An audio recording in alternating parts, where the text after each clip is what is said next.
नमस्कार, मी जागृती. मासिक पाळी जनजागृती कार्यक्रमात आपले सहर्ष स्वागत करते. आज आपण महिलांच्या जीवनातील एका अतिशय नैसर्गिक पण महत्त्वाच्या विषयावर जाणून घेणार आहोत, ज्याबद्दल आपल्या समाजात फारसं बोललं जात नाही किंवा हे विषय गुपित ठेवले जातात. तर चला, मासिक पाळी, ज्याला आपण मेन्स्ट्रुएशन, पिरियड्स, एमसी किंवा पाळी असंही म्हणतो, त्याबद्दल शास्त्रीयदृष्ट्या आणि सहजपणे बोलूया. निसर्ग हे एक गतिशील चक्र आहे, जे स्वतःमध्ये पूर्ण आणि सुंदर आहे. आपण दैनंदिन जीवनात अनेक गोष्टी बघतो, ज्यामध्ये ऋतुचक्र, त्यामध्ये उन्हाळा, पावसाळा, हिवाळा हे एका साखळीप्रमाणे चालू असतं. तसंच काहीसं महिलांच्या शरीरात होणारी मासिक पाळी ही एक नैसर्गिक आणि नियमित प्रक्रिया. तर तुम्हाला प्रश्न पडला असणार, मासिक पाळी म्हणजे नक्की काय?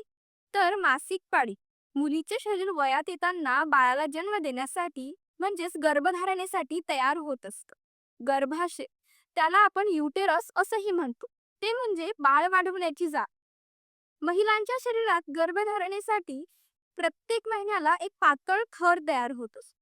जर गर्भधारणा झाली नाही तर हा पातळ थर रक्ताच्या स्वरूपातून बाहेर टाकला जातो. यालाच मासिक पाळी असं म्हणतात. ही प्रक्रिया शरीराला मातृत्वासाठी तयार करत असते.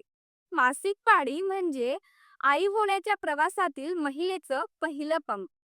मासिक पाळी ही एक आरोग्यदायी आणि नैसर्गिकदृष्ट्या महत्वाची प्रक्रिया आहे. चला, आता आपण जाणून घेऊया मासिक पाळी कधी येते आणि किती काळ टिकते. तर मासिक पाळी वयाच्या 10 ते 15 वर्षांपासून मुलींना सुरू होते. ही एक नियमित प्रक्रिया आहे. पण प्रत्येक मुलीची पाळी ही नियमितच असेल असं नाही, तर ती अनियमितही असू शकते. पाळी ही दर महिन्याला 28 ते 32 दिवसांनी परत येते आणि 3 ते 7 दिवस चालते.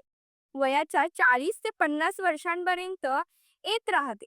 त्यानंतर ती थांबते. यालाच आपण रजोनिवृत्ती म्हणजे मेनोपॉज असं म्हणतो. आता आपण बाईच्या काळात होणारे सामान्य लक्षणं आणि शारीरिक बदल जाणून घेऊया. ज्यामध्ये काही मुलींना पाळी सुरू होण्याआधी त्रास होतो, तर काही मुलींना पाळी दरम्यान त्रास होतो. जसं ओटीपोटात दुखणं, पाठ कंबर दुखणं, डोकं दुखणं, मूड स्विंग्स होणं, त्यालाच आपण चिडचिडेपणा असंही म्हणतो, किंवा चेहऱ्यावर पुरळ येणं. मग ही लक्षणं कसे कमी करायचे? तर योग्य प्रमाणात आराम घे, भरपूर पाणी प्या, पोषण तत्व असलेलं अन्न खा आणि शक्य असल्यास सौम्य आराम करा. पण या उलट जर ही लक्षणं खूप काही वेगळी वाटत असतील किंवा खूप जास्त त्रास होत असेल, तर आपल्या घरातील वडीलधाऱ्या व्यक्तींशी संवाद साधा. आपली जवळची मैत्रीण म्हणजे आपली आई, तिच्याशी बोला. किंवा जास्तच त्रास होत असेल तर डॉक्टरांचा सल्ला घ्या. ते कधीही योग्य असेल. पाळी म्हणजे स्त्री जीवनातील एक महत्वाचा टप्पा, जो प्रत्येक स्त्री अनुभवत असते, आणि त्याविषयी बोलणं, ती योग्य माहिती इतरांपर्यंत पोहोचवणं हे प्रत्येकाचं कर्तव्य आहे.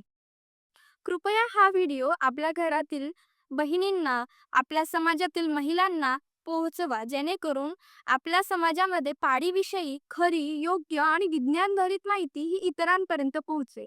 धन्यवाद.